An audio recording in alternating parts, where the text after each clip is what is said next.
2024 में होने वाले लोकसभा चुनाव से पहले दिल्ली में कांग्रेस और आम आदमी पार्टी के बीच एक बार फिर से टकराव की स्थिति बन गई है। इस बीच कांग्रेस के नेता संदीप दीक्षित ने आम आदमी पार्टी को भ्रष्ट और भरोसे के लायक नहीं बताया है। उन्होंने कहा कि बीते दिनों हुई बैठक पार्टी को मजबूत करने के लिए हुई थी। हमने ये नहीं कहा कि हम 7 सीटों पर चुनाव लड़ेंगे, बल्कि ये कहा है कि हम 7 सीटों पर तैयारी करेंगे। तो आइए आपको भी सुनाते हैं संदीप दीक्षित ने अपने बयान में क्या कुछ कहा है। नहीं, पहले तो आपका सवाल ही गलत है कि दिल्ली कांग्रेस ने कहा है कि हम 7 सीटों पे लड़ेंगे। हमने ये नहीं कहा 7 सीटों पे लड़ेंगे। ये तो अब नासमझ है आम आदमी पार्टी, तो मैं क्या करूं? वो अगर भाषा नहीं समझती, हिंदी नहीं समझ में आती है तो क्या करूं मैं? हम लोगों ने ये कहा है कि हम 7 सीटों पे तैयारी करेंगे। तो तैयारी तो हर पार्टी करेगी, फिर गठबंधन होता है नहीं होता उस हिसाब से तय करेंगे कौन किस सीट पर लड़ेगा।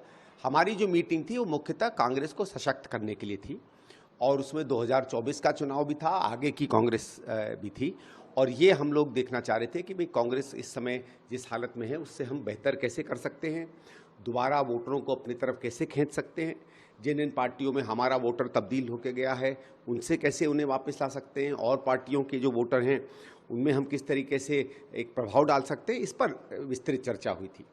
और उस चर्चा में कोलिशन होगा कि नहीं होगा इस पर कोई बातचीत नहीं हुई। वो हमारे यहाँ एक प्रथा है कि हमारी सेंट्रल लीडरशिप अमूमन तय करती है। स्वाभाविक है कि राज्य के लोगों से बात करेगी, लेकिन वो जब समय आएगा तब तय होगा। अभी तो एक इंडिया अलायंस बना है, उसमें कुछ दल आए हैं, लेकिन जब बातचीत होगी वो राज्यवार होगी कि भाई मध्य प्रदेश में क्या होगा, गुजरात में क्या होगा, बंगाल में क्या होगा, उसी तरह दिल्ली में क्या होगा।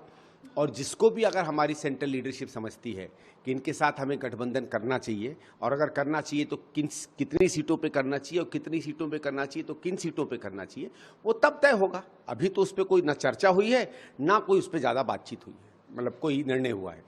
अब वो शामिल हो ना हो, मैं तो बार बार कहता हूँ ना कि वो निरर्थक है, उनका कोई अर्थ तो है नहीं। 6-7 सीटें दिल्ली में हैं जहाँ वो प्रभाव रखते हैं, 542 सीटों पे वो 1% सीटों पे प्रभाव रखते हैं। अब वो आए या ना आए वो जाने।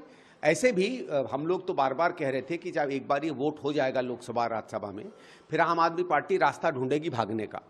और इनको अमित शाह जी ने, आपको याद होगा, पार्लियामेंट में कहा था कि इसके बाद आम आदमी पार्टी हट जाएगी अलायंस से। तो हो सकता है केजरीवाल उनकी सुन रहे हो, अक्सर उन्हीं से तो डायरेक्शन मिलता है उनको।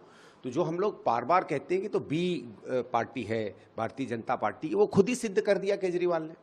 नहीं, देखिए, हमारा स्टैंड ये है कि ये इस पार्टी के साथ हम विश्वास नहीं रख सकते। इसकी जो राजनीति है वो बहुत गलत और बहुत घटिया है, और उसमें भ्रष्टाचार है, उसमें शिष्टाचार कहीं नहीं है, उसमें झूठ बोलने की आदत है, उसमें राष्ट्रवाद को गलत तरीके से इस्तेमाल करने की आदत है, उसमें आर्थिक नीतियों में कहीं विकास और कहीं उद्धार देश का नहीं दिखता है, सिर्फ मुफ्तखोरी की राजनीति है, उसमें चोरी चकारी भरी हुई है, उसमें लोगों के साथ गलत अनर्गल बयानों की बात है, हमेशा झूठ बोलने की तैयारी। तो जो राजनीति जिसका प्रतिनिधित्व केजरीवाल करते हैं, वो राजनीति अपनी में ऐसी है कि जिसके साथ कोई साथ नहीं देना चाहिए।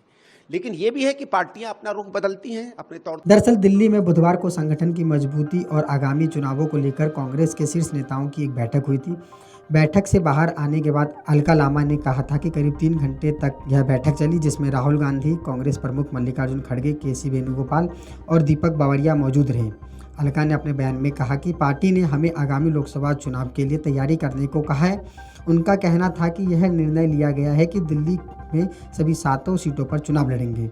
वहीं इसके कुछ देर बाद कांग्रेस ने अलका लामा के बयान का खंडन करते हुए कहा कि बैठक में ऐसे किसी मुद्दों पर चर्चा नहीं हुई है। इसके बाद से ही आम आदमी पार्टी सत्ता पक्ष से लड़ने के लिए बने विपक्ष के गठबंधन इंडिया को लेकर सवाल उठा रही है। Video desk अमरुजाला.com। अमर उजाला अब आपके टीवी पर भी। अपने स्मार्ट टीवी पर यूट्यूब पर सर्च करें अमर उजाला, चैनल सब्सक्राइब करें और देखें ताज़ा खबरें, वो भी HD क्वालिटी में। और हाँ, बेल आइकन दबाना ना भूलें ताकि हर खबर हो आपके घर। अमर उजाला, निष्पक्ष, निर्भीक, निरंतर।